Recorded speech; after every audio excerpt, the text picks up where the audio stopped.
Hello everyone, welcome to my channel. তো চলে এলাম তোমাদের জন্য আরও নতুন একটি জুয়েলারি মেকিং টিউটোরিয়াল নিয়ে।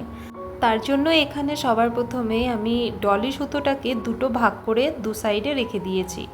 এরপরে দেখো জাম্পিং নিয়ে এই একটা বড় চামচ মানে মিডিয়াম সাইজের একটা চামচ নিয়েছি, আর সঙ্গে কিন্তু দুপাশে লাগানোর জন্য দুটো ট্রায়াঙ্গেল চামচ নিয়েছি। ঠিক আছে, এবার এটাকে আমি জাম্পিং দিয়ে এই যে একটা সাইড ভালো করে আটকে দিলাম।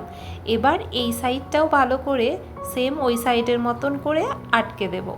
তোমরা কিন্তু এটা খুবই সহজে বাড়িতে বানিয়ে ফেলতে পারো। এটা বানানো যেরকম সহজ আর সেরকমই কিন্তু এটার খরচও খুবই কম। এখানে দেখো মাঝখানের পেন্ডেন্টটা আমার রেডি হয়ে গেছে। এবার টার্সেলটা লাগিয়ে দিচ্ছি। টার্সেলটা এই যে ট্রায়াঙ্গেলটা যে আছে তার ভেতর দিয়ে ভরে নিচ্ছি। ভরে নিয়ে দুটো সাইড এইভাবে সমান করে দিচ্ছি। এবার এটার মধ্যে এই আরেকটু যাতে দেখতে ভালো লাগে সেই জন্য এইখানে আমি 3টে করে সিসি বল এর মধ্যে ভরে দিচ্ছি।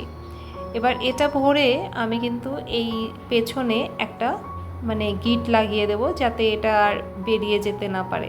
সেম এইভাবেই ওই পাশটাতেও মানে আরেকটা সাইডেও করে নেব। এটা কিন্তু দেখতে খুবই সিম্পল, কিন্তু লুক দেবে একেবারে গর্জিয়াস। এটা চোকার হবে, আরেকটা সাইডে টার্সেল লাগিয়ে দিলেই এটা চোকার হয়ে যাবে। তোমরা কিন্তু চাইলে এটার সঙ্গে তোমরা হেভি কোনো নেকলেসও ক্যারি করতে পারো।